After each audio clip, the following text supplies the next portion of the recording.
Kastig na Pinoy Quiz ko, nandito tayo ngayon sa Lunita, no? Ito po yung tinatawag na Rizal Monument, no? Ito ay dinadayo ng ating mga kababayan at dinadayo ng mga ating mga foreigner, no? So yan po yung si Jose Rizal ay meron po yung bantay, meron po siya security, yung Marines po ang nagbabantay dyan, Marines. Okay, so guys, ikutan natin, papakita ko sa inyo yung kagandahan ng Lunita.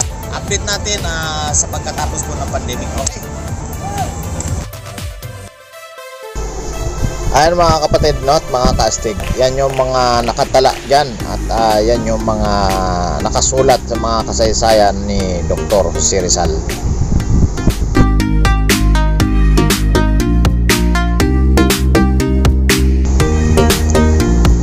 Ayan na po yung dalawang Marines, no? Sila po yung magbabantay dyan at magsisecurity. Sila po ay nakatayo dyan, no? At walang galaw-galaw. Nakatayo lang sila. Magkaarap na mayroon silang dalang rifle. So yan po ay talagang araw-araw po yan nandyan mayroong bantay si Jose Rizal. Ayan, nakapwesto na po sila mga kaibigan.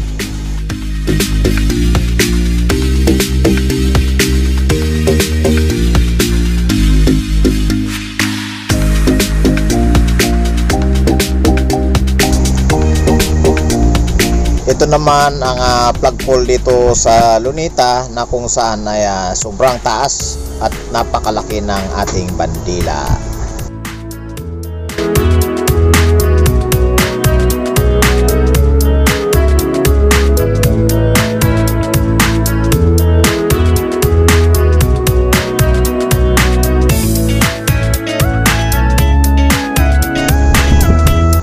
Ayan mga kastig, no, mga kababayan, kung nakikita natin talagang super green na green yung ating mga halaman, no? Talagang sariwang sariwa siya. At sa pangangalaga po ng mga ating mga kababayan dito sa parte ng Lunita, sa ngayon po ay ilan pa lang or nangingilan-ngilan lang ang namamasyal dito.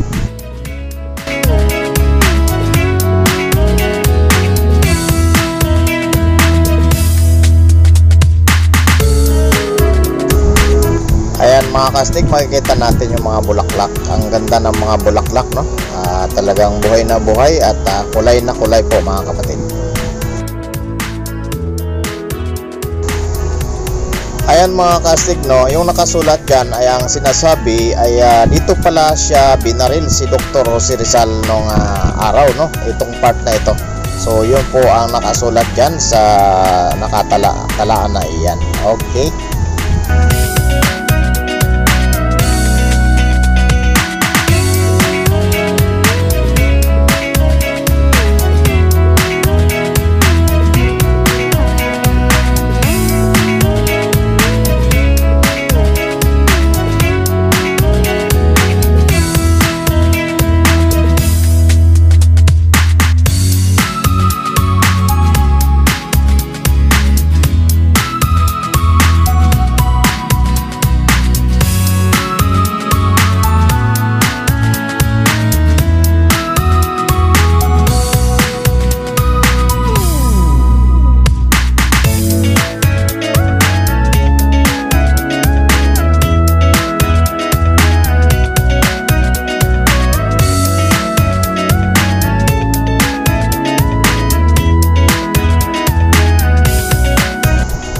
Ayan, ito naman yung tinatawag dito na Chinese garden, no?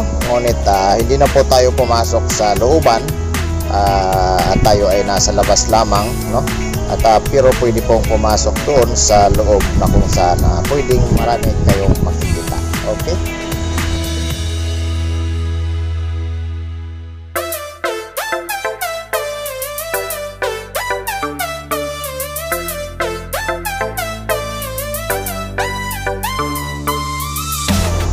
So ayan mga kastig, sa ngayon ay nagsisitap din sila rito ng mga Christmas tree, no? Dahil magpapasko. So sa gabi po actually ito ay napakaganda ng mga ilaw dito mga kapatid.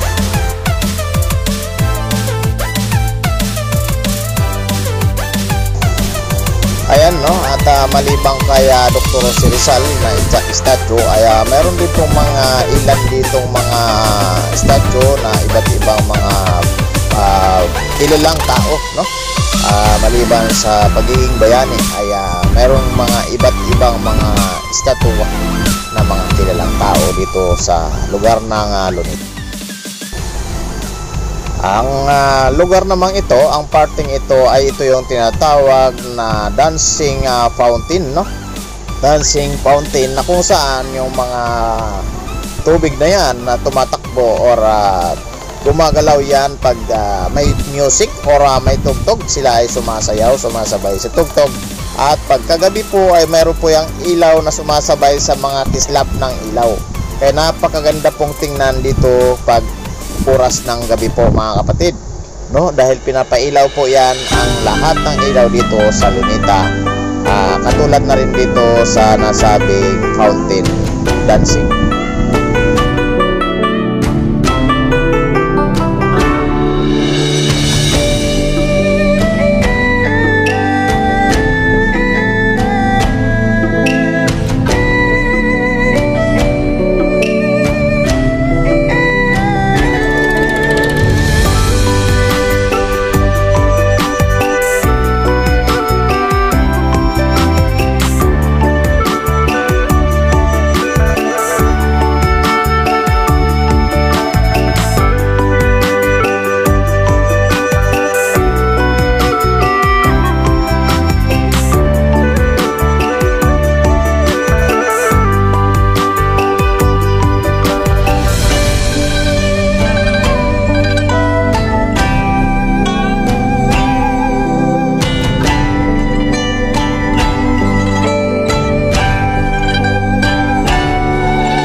Ayan, mga kapatid, dito sa Lunita kahit papaano ay yung mga kahoy dito at alaman ay kanilang mga pinapangalagaan, no? At binubuhay at inaalagaan ng maayos. Kaya kung makikita natin, napakabuhay na buhay yung mga halaman natin, no?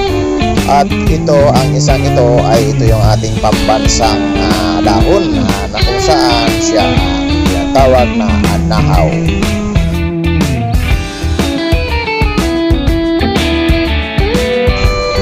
Ayan, mga kapatid, meron mga naghuhulaw dito. So, makikisali tayo sa kanilang paghuhulaw, ano?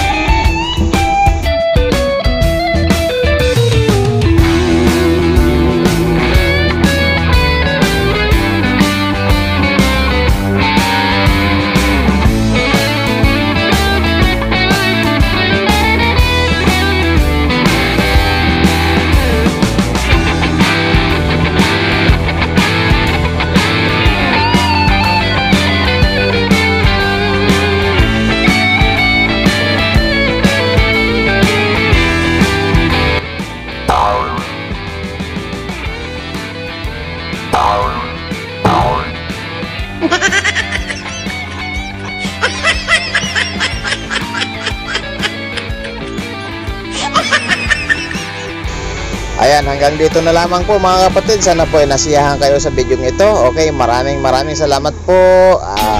Thank you.